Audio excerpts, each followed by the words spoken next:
கண் வைத்த பின்னாலே கை வைக்க கூடாதா?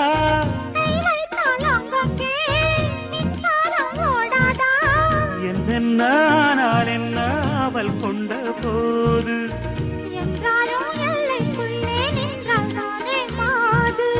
மார் மீதும் தோள் மீதும் சாய்ந்திருக்க